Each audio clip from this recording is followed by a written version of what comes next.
ఎంతో కాలం క్రితం అడవిలో ఒక చిన్న ఇంటిలో మదర్ గోట్ దాని బుజ్జి లిటిల్ గోట్స్ అల్లరి చేస్తూ సంతోషంగా జీవించేవి.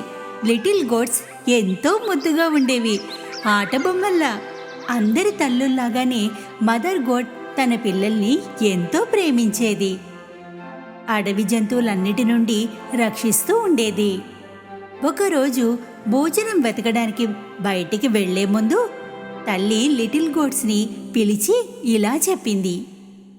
నా ప్రియమైన పిల్లల్లారా, నేను అడవిలోకి వెడుతున్నాను. ఎవరు వచ్చినా తలుపు తీయొద్దు.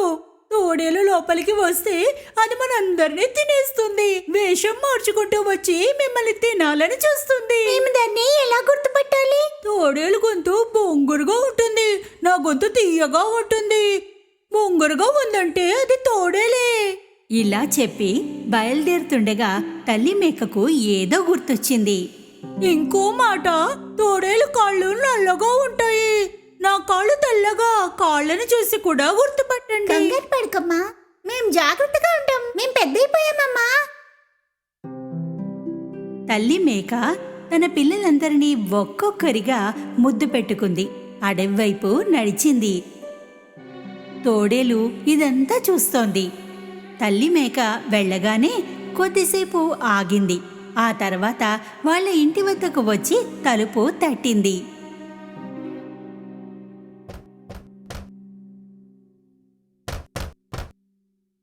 ఎవరది? ముద్దు బిడ్డల్లారా, తలుపు తీయండి.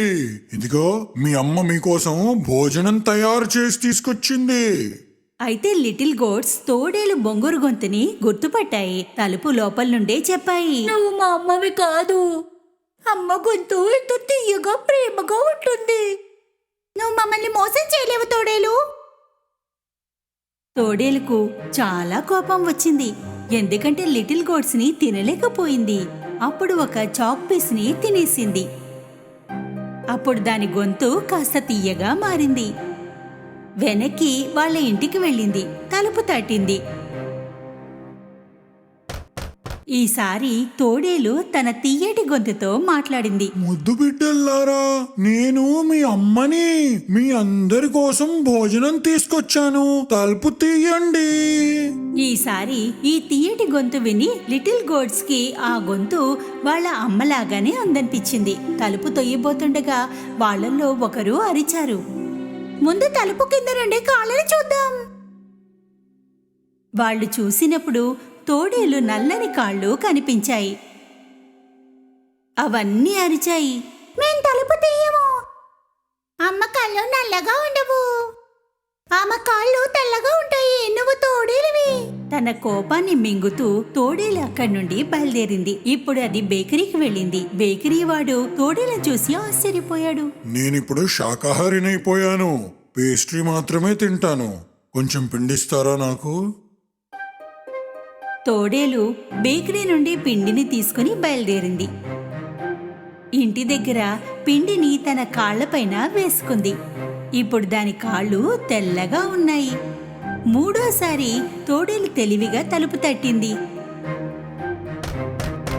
ముద్దు బిడ్డల్లారా, తలుపు తీయండి. నేను మీ అమ్మని కదా. మీ అందరి కోసం భోజనం తీసుకొచ్చాను.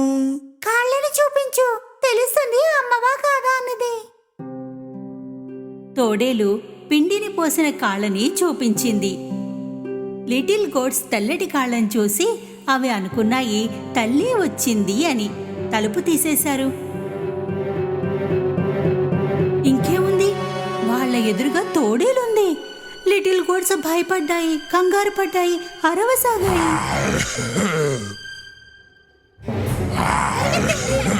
ఎక్కడ దాకా పరిగెత్తుతారు? నేను మిమ్మల్ని పట్టుకుని తీరుతా. ఒక పిల్ల టేబుల్ కింద దాక్కుంది, రెండోది మంచం పైన, మూడవది చిమ్నీ లోపల, నాలుగవది కిచెన్ లో దాక్కుంది, ఐదవది అలమార్లో దాక్కుంది, ఆరవది పరదా వెనకాల, ఏడవది గడియారం లోపల. అయితే తోడేలు చాలా తెలివైంది. అందరినీ ఒక్కొక్కరుగా పట్టేసుకుంది. ఆగు, ఇక్కడ రా. నేను మిమ్మల్ని వదిలిపెట్టను. ఆగు.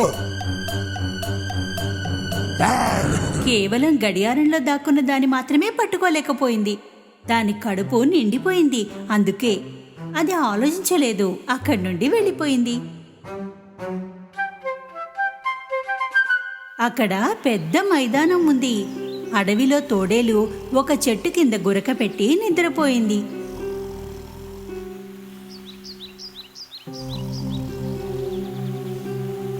కొద్దిసేపటిలో మదర్ గోట్ ఇంటిని చేరుకుంది. తలుపు తెరిచి ఉండడం చూసి తెలుసుకుంది ఏదో జరిగిందని. ఆమె అరవసాగింది.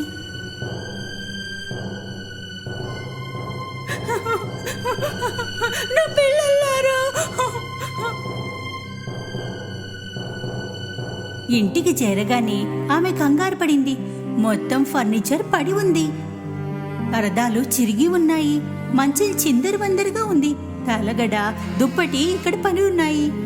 మదర్ గోటుకి తన పిల్లలు ఎక్కడా కనిపించలేదు. ఒక్కొక్కరిని పేరు పెట్టి పిలిచింది. ఎవరూ దొరకలేదు. అప్పుడు 7వ పిల్ల పేరు పిలిచింది. ఒక గొంతు వినిపించింది. నేను గడియారం లోపల ఉన్నా అమ్మా. తల్లి మేక ఆ గడియారం దగ్గరకు వెళ్ళింది. అక్కడి నుండి తన పిల్లని తీసి కౌగిలించుకుంది.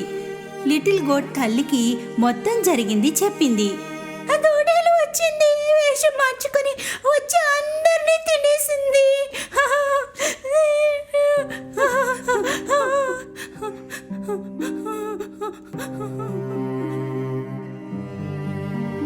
తల్లి మేకకు చాలా బాధగా అనిపించింది.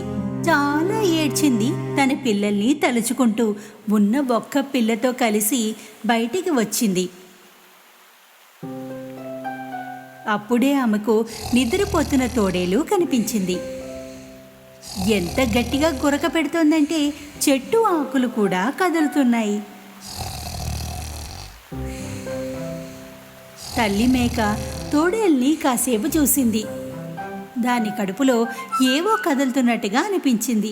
అయ్యో భగవంతుడా, నా పిల్లలు తోడేలు కడుపులో జీవించి ఉన్నారు. అది ఒక ప్లాన్ వేసింది. ఇంట్లో నుండి ఒక సూది, దారం, కత్తెర తీసుకురా. లిటిల్ గోట్ ఇంటికి వెళ్ళసాగింది. తల్లి మేక 6 పెద్ద రాళ్ళని సేకరించింది. కొద్దిసేపటిలో చిన్ని మేక సూది, దారం, కత్తెరని తెచ్చింది. తల్లి మేక తోడేళ్ళు పొట్టని కోసింది. పైనే ఉన్న ఒక పిల్ల కనిపించింది. ఒక్కొక్కటిగా అందరూ కనిపించారు. అందరూ క్షేమంగా ఉన్నారు. తల్లి మేక సంతోషించింది. మేకలన్నీ తల్లిని హగ్ చేసుకున్నాయి.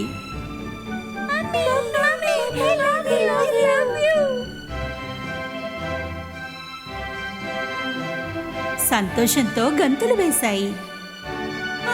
నా పిల్లలారా, మీకేమీ కాలేదు కదా? తల్లి మేక తోడేలు కడుపులో మొత్తం రాళ్ళని పెట్టేసింది.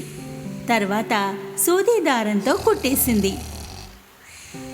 తోడేలు ఎంత గాఢ నిద్రలో ఉందంటే దానికి ఇవేమీ తెలియలేదు. తోడేలు లేచాక నిలబడింది. దానికి కడుపులో చాలా నొప్పిగా అనిపించింది. ఎన్నో మేకలు తినేసినందుకు కడుపు నొప్పి అనుకుంది. చాలా దాహం వేసింది. నది వైపు నడిచింది నీళ్లు తాగడానికి. నడుస్తున్నప్పుడు రాళ్ళు కొట్టుకోసాగాయి. కడుపేదో బరువుగా నిండుగా అనిపిస్తుంది. ఏదో రాళ్ళు తిన్నట్లుంది కదా నాకు.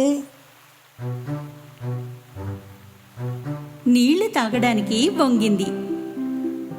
రాళ్ల బరువు వల్ల అది నదిలో పడిపోయింది.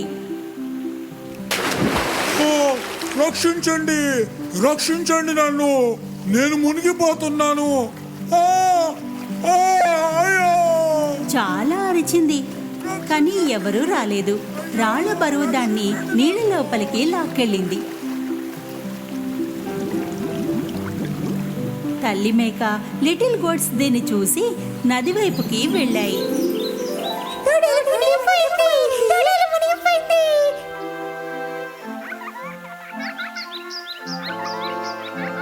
అందరూ గంతులు వేశారు. ఆ రోజు నుండి మదర్ గోట్ తన 7 లిటిల్ గోట్లు జీవితం తమ ఇంట్లో సంతోషంగా సాగింది.